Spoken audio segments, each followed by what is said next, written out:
اللہم صلی علی سیدنا محمد وعلی آلہ وصحبہ وسلم اللہم صلی علی سیدنا محمد وعلی آلہ وصحبہ وسلم۔ اعوذ باللہ من الشیطان الرجیم۔ النبی اولیٰ بالمؤمنین من انفسہم۔ ناظرین محترم، گفتگو کا موضوع ہے محبت ہو تو ایسی۔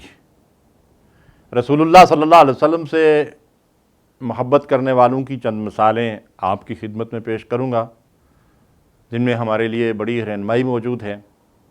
ارشاد باری تعالیٰ ہے، ایمان والوں کے لیے نبی کا حق اپنی جانوں سے زیادہ ہے، اور صحابہ کرام نے یہ بات عملاً ثابت کر کے دکھائی۔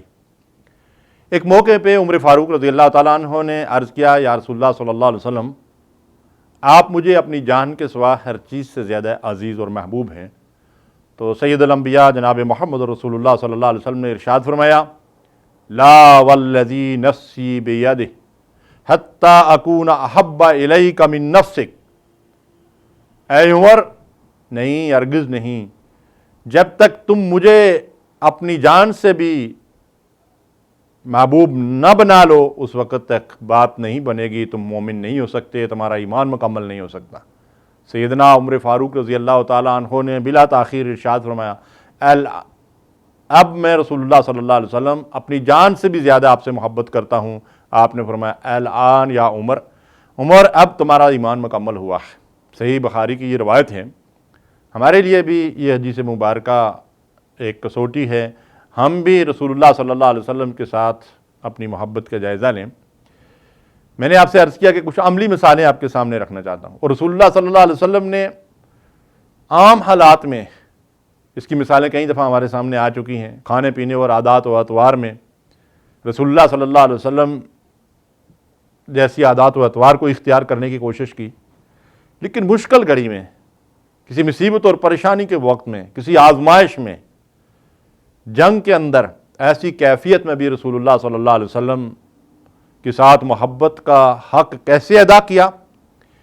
ایک عورت ایک جنگ کے خاتمے کے بعد، جس میں رسول اللہ صلی اللہ علیہ وسلم بنفس نفیس شریک تھے، جنگ ختم ہوئی تو دوڑتی ہوئی آگے کی طرف بڑھ رہی ہے۔ کسی نے اسے خبر دی کہ اس غزوے میں تمہارا باپ شہید ہو گیا ہے۔ اس نے کہا، کوئی بات نہیں، مجھے بتاؤ رسول اللہ صلی اللہ علیہ وسلم کیسے ہیں۔ کسی نے خبر دی تمہارا بھائی شہید ہو چکا ہے۔ اس نے کہا، کوئی پرواہ نہیں، کوئی مسئلہ نہیں، رسول اللہ صلی اللہ علیہ وسلم کے بارے میں مجھے اطلاع دو۔ کسی نے کہا، تمہارا بیٹا، تمہارا خاوند، یہ سب شہید ہو چکے ہیں۔ اس نے کہا کہ یہ کوئی بڑی مشکل اور بڑی مصیبت نہیں ہے، میں رسول اللہ صلی اللہ علیہ وسلم کے بارے میں جاننا چاہتی ہوں۔ جب رسول اللہ صلی اللہ علیہ وسلم تک پہنچی، آپ کے چہرہ انور کو دیکھا کہ رسول اللہ صلی اللہ علیہ وسلم صحیح سلامت ہیں، تو کہتی ہے کہ یا رسول اللہ صلی اللہ علیہ وسلم، اب مجھے سکون آ گیا ہے، اور جتنی مصیبت مجھ پہ آئی ہے وہ میرے لیے بڑی ہلکی ہو گئی ہے۔ سبحان اللہ، یہ تھی محبت رسول، یعنی عملاً ثابت کر کے دکھایا کہ اسے اپنے باپ اور بھائی اور بیٹے اور خاوند سے زیادہ رسول اللہ صلی اللہ علیہ وسلم محبوب ہیں۔ ابو طلحہ انصاری رضی اللہ تعالیٰ عنہ بڑے مشہور صحابی ہیں۔ غزوہ احد میں آپ کو پتہ ہے کہ بڑا گھمسان کا جنگ ہوا تھا، اور بڑی تعداد میں صحابہ کرام شہید ہو گئے تھے۔ حضرت حمزہ رضی اللہ تعالیٰ عنہ کی لاش کا مسئلہ کیا گیا۔ رسول اللہ صلی اللہ علیہ وسلم کا جسم لہو لہان اور دندان مبارک شہید ہو گئے تھے۔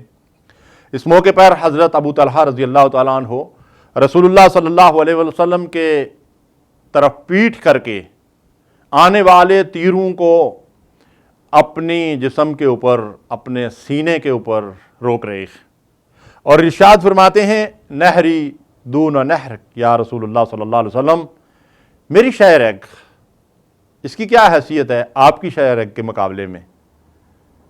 اس لیے میں آپ کی شہ رگ کی، یعنی آپ کی جان کی حفاظت کرنا چاہتا ہوں، اور اس کے لیے اگر میری جان بھی چلے جائے تو مجھے اس کی کوئی پرواہ نہیں۔ اور اس حال میں رسول اللہ صلی اللہ علیہ وسلم کا دفاع کیا کہ آپ کے جسم پہ سامنے کی طرف 70 سے زیادہ زخم صحابہ کرام نے گنتی کی، اللہ اکبر، لیکن رسول اللہ صلی اللہ علیہ وسلم کی طرف کسی تیر کو نہیں آنے دیا۔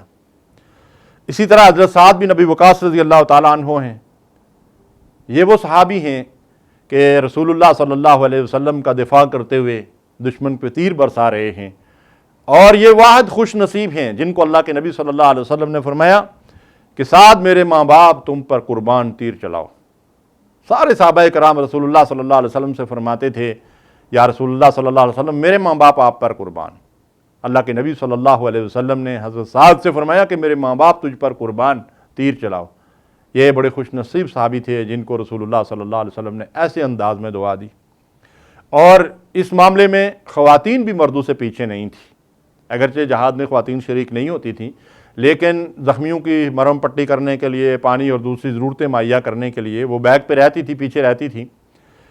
غزوہ احد میں چونکہ مسلمانوں کے قدم اکھڑ گئے تھے، چند صحابہ کرام رسول اللہ صلی اللہ علیہ وسلم کے دفاع کے لیے ان کے پاس رہ گئے، تو اس موقع پر عمارہ رضی اللہ تعالی عنہا رسول اللہ صلی اللہ علیہ وسلم کے دائیں اور بائیں سے دفاع کے لیے تلوار سونت کر کھڑی ہو گئیں، اور اللہ کے نبی صلی اللہ علیہ وسلم نے فرمایا تھا میں دائیں دیکھتا تھا تو عمارہ تلوار چلا رہی تھی، اور بائیں دیکھتا تھا تو عمارہ تلوار چلا رہی تھی۔ اسی طرح خولہ بنت حکیم رضی اللہ تعالی عنہا کا بھی ذکر ملتا ہے۔ تو اس معاملے میں مردوں کے ساتھ ساتھ خواتین بھی اس سال تک رسول اللہ صلی اللہ علیہ وسلم کی جان کی حفاظت اپنی جان خطرے میں ڈال کر کرتی رہی ہیں۔ اللہ تبارک و تعالی ہمیں بھی ایسی محبت نصیب کرے۔ وصلی اللہ علی نبینا اللہم صلی علی سیدنا محمد وعلی آلہ وصحبہ وسلم۔ اللہم صلی علی سیدنا محمد وعلی